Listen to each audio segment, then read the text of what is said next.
Assalamualaikum warahmatullahi wabarakatuh. Selamat pagi anak-anak. Bertemu lagi dengan Buniar dalam video pembelajaran kali ini. Bagaimana kabar kalian hari ini?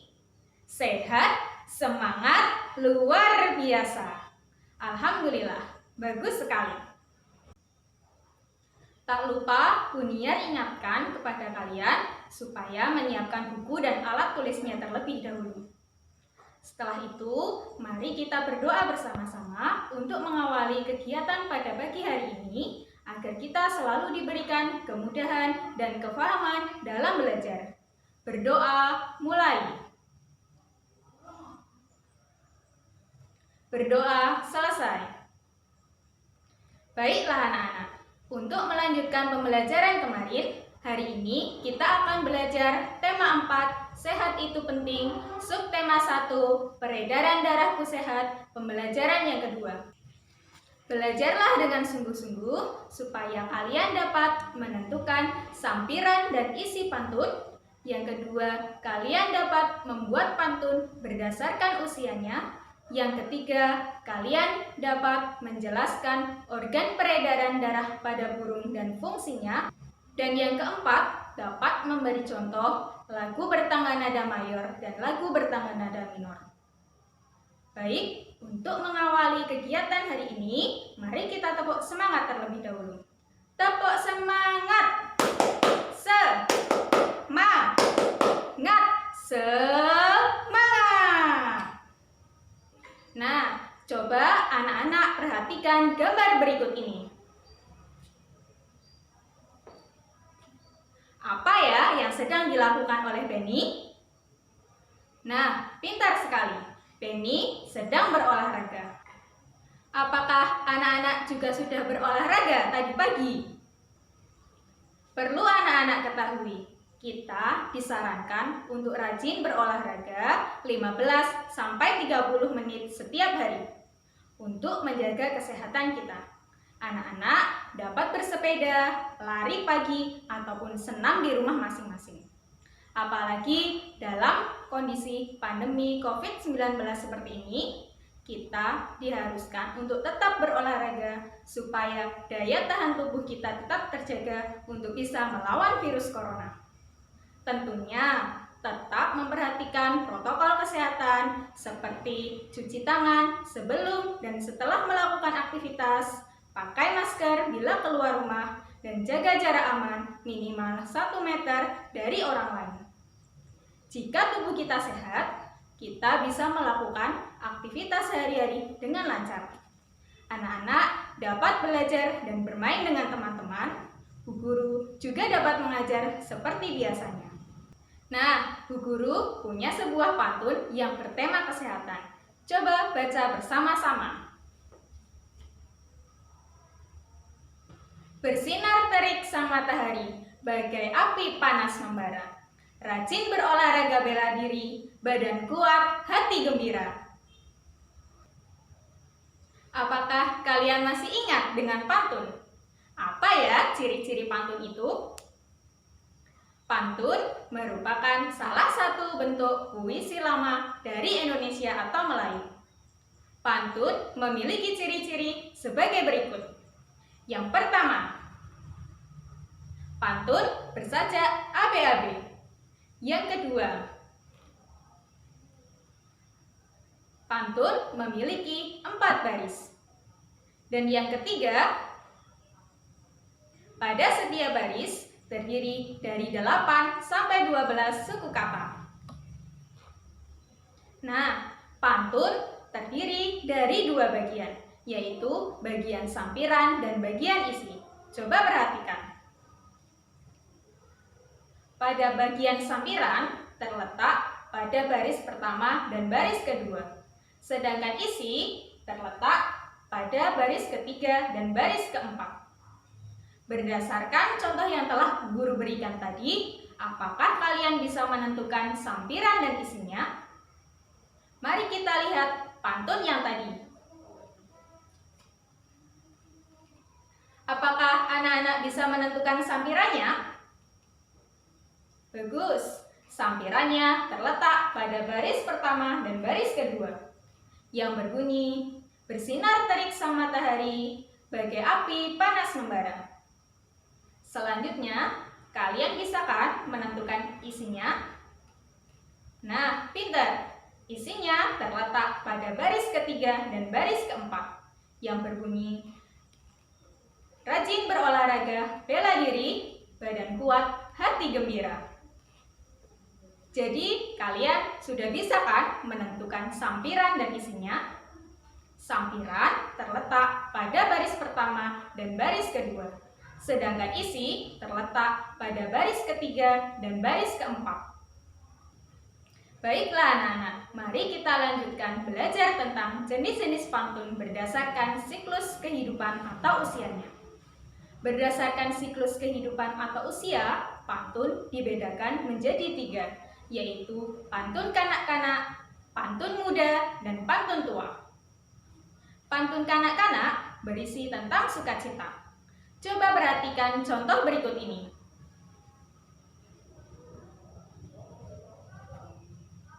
Yang kedua, pantun muda. Pantun muda berisi tentang perkembangan, misalnya ketertarikan dengan lawan jenis ataupun perjuangan untuk meraih cita-cita. Bacalah bersama-sama contoh pantun muda berikut ini.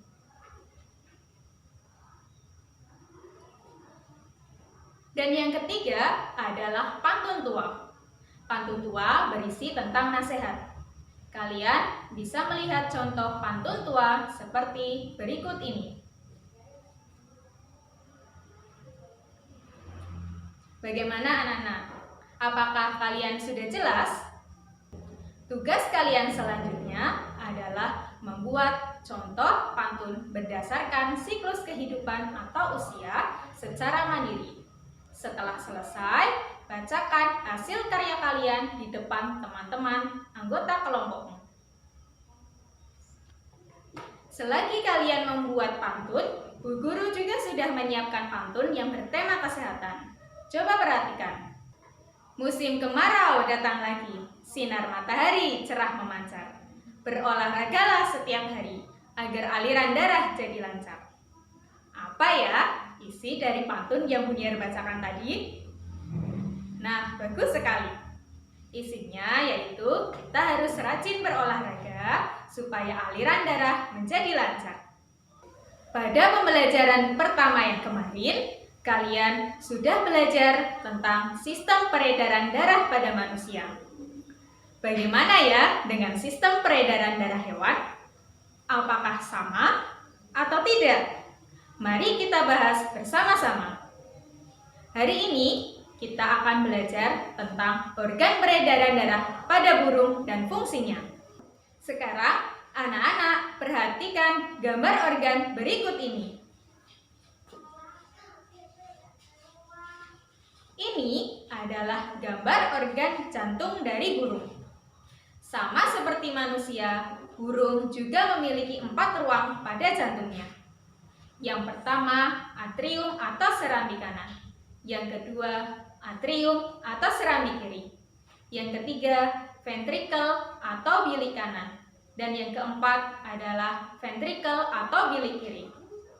Lalu, bagaimana ya proses peredaran darah pada burung? Mari kita simak gambar berikut ini. Pada gambar ini, terdapat 2 warna yang berbeda, warna biru dan warna merah. Warna biru menandakan darah kotor yang kaya dengan karbon dioksida, sedangkan warna merah menandakan darah bersih yang kaya dengan oksigen. Untuk mengetahui aliran darah pada burung, anak-anak perhatikan animasi berikut ini. Peredaran darah pada burung dibagi menjadi 2, yaitu peredaran darah kecil dan peredaran darah besar. Pada peredaran darah kecil, darah kotor dari seluruh tubuh masuk ke dalam serambi kanan, kemudian menuju ke bilik kiri, dan melalui arteri pulmonalis masuk ke paru-paru. Di dalam paru-paru terjadi pertukaran karbon dioksida dan oksigen. Setelah darah bersih kembali, darah akan mengalir melalui vena pulmonalis menuju serambi kiri. Nah, selanjutnya pada peredaran darah besar, darah dari serambi kiri akan masuk ke dalam bilik kiri. Kemudian akan berjalan melalui arteri dan menuju ke seluruh tubuh. Setelah dari seluruh tubuh, darah menjadi kotor kembali dan masuk ke dalam serambi kanan. Apakah anak-anak sudah jelas tentang aliran darah pada burung?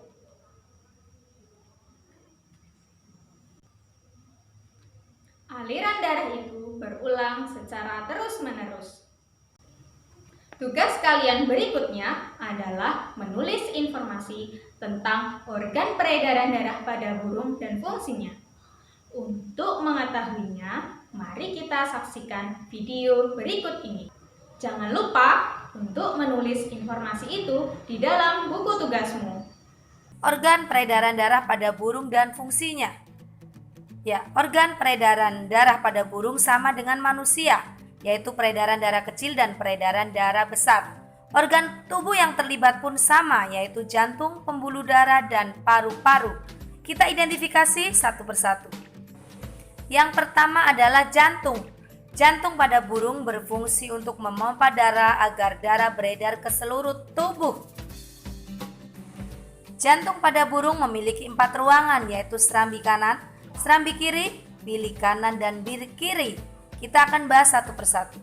Ya, yang pertama adalah serambi kanan, berfungsi untuk menerima darah kotor yang kaya karbon dioksida dari seluruh tubuh. Kemudian yang kedua adalah serambi kiri, berfungsi untuk menerima darah bersih yang kaya oksigen dari paru-paru. Yang ketiga adalah bilik kanan, berfungsi untuk memompa darah kotor yang kaya karbon dioksida ke paru-paru. Dan yang keempat adalah bilik kiri, berfungsi untuk memompa darah bersih yang kaya oksigen ke seluruh tubuh adik-adik. Kemudian organ yang kedua adalah arteri. Pembuluh darah arteri berfungsi membawa darah bersih yang kaya oksigen ke seluruh tubuh. Organ yang ketiga adalah arteri pulmonalis, berfungsi membawa darah kotor yang kaya karbon dioksida ke paru-paru adik-adik. Kemudian organ peredaran darah yang keempat adalah vena. Ya, pembuluh darah vena berfungsi untuk membawa darah kotor yang kaya karbon dioksida dari seluruh tubuh untuk kembali ke jantung. Organ peredaran darah yang kelima adalah vena pulmonalis. Ya, berfungsi membawa darah bersih dari paru-paru menuju ke jantung adik-adik.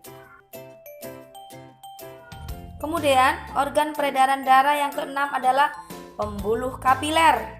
Ya, berfungsi sebagai penghubung antara cabang pembuluh nadi dan pembuluh balik yang terkecil ke sel-sel tubuh. Organ peredaran darah yang ketujuh adalah paru-paru. Ya, paru-paru berfungsi untuk menukar oksigen dari udara dengan karbon dioksida dari darah. Pada burung terdapat tambahan 9 kantong udara. Sudahkah kalian menonton videonya? Apakah tugasnya juga sudah selesai? Jika sudah selesai, kumpulkan kepada bapak ibu gurumu untuk dikoreksi. Perlu anak-anak ketahui, sistem peredaran darah pada hewan dibagi menjadi 2, yaitu peredaran darah terbuka dan peredaran darah tertutup. Pada peredaran darah terbuka, pembuluh darah mungkin belum terbentuk dengan sempurna, sehingga aliran darah kadang tidak melalui pembuluh darah, tetapi melalui rongga-rongga tubuh, misalnya pada cacing dan serangga seperti belalang. Sedangkan peredaran darah tertutup, jantung dan pembuluh darah sudah terbentuk dengan sempurna, sehingga jantung dapat memompa darah ke seluruh tubuh melalui pembuluh darah. Contohnya adalah pada hewan vertebrata seperti kelinci, ikan, reptil, dan burung. Apakah anak-anak sudah jelas tentang materi ini? Setelah mengetahui sistem peredaran darah pada burung dan fungsinya, mari kita bersama-sama menyanyikan lagu yang berjudul Burung Kutilang. 1, 2, 3. Di pucuk pohon cemara, burung kutilang berbunyi, bersiul-siul sepanjang hari dengan tak jemu-jemu, mengangguk-angguk sambil berseru trilili-lili-lili, sambil berlompat-lompatan, paruhnya selalu terbuka, digeleng-gelengkan kepalanya menentang langit biru. Tandanya suka, ia berseru trilili-lili-lili.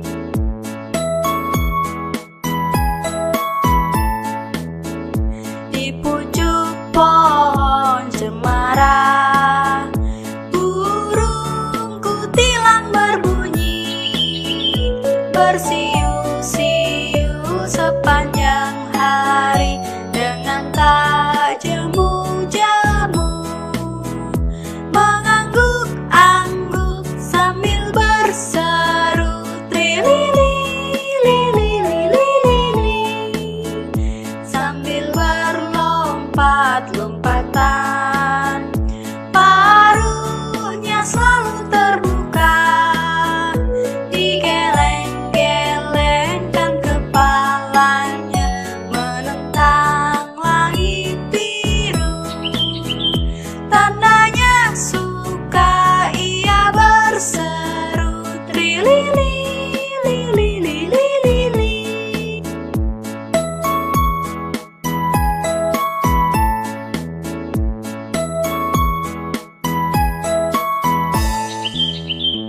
Sudah selesai? Nah, setiap lagu mempunyai tangga nada lagu. Lagu Burung Kutilang termasuk contoh lagu bertangga nada mayor.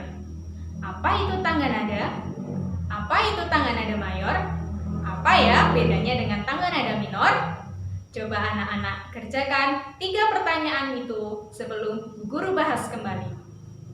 Bagaimana? Sudah selesai kah?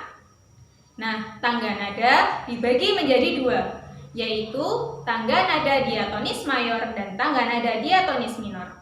Keduanya memiliki ciri-ciri yang berbeda.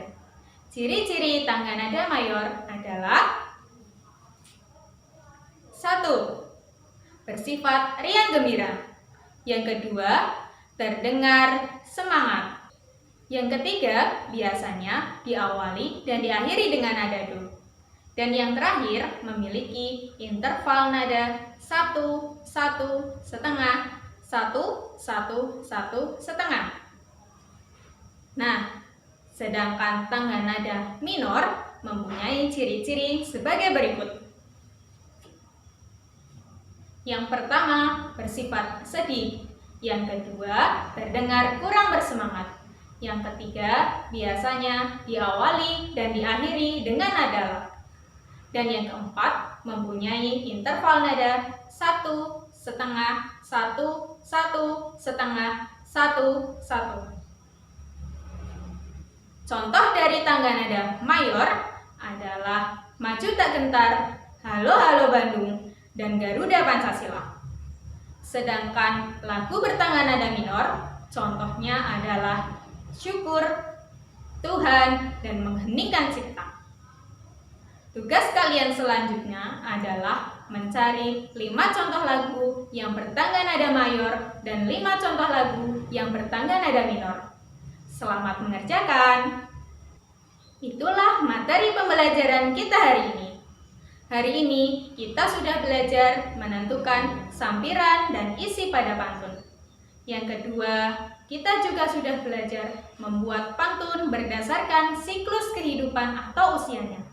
Yang ketiga, dapat menjelaskan organ peredaran darah pada burung dan fungsinya. Dan yang keempat, dapat memberi contoh lagu bertangan nada mayor dan lagu bertangan nada minor. Jika anak-anak belum jelas tentang materi pembelajaran kita hari ini, kalian bisa mengulangi video ini sekali lagi. Yang terpenting, tetap semangat dan jangan mudah putus asa. Demikian video pembelajaran dari Bu Guru. Semoga bermanfaat dan tetap jaga kesehatan. Wassalamualaikum warahmatullahi wabarakatuh. Dadah.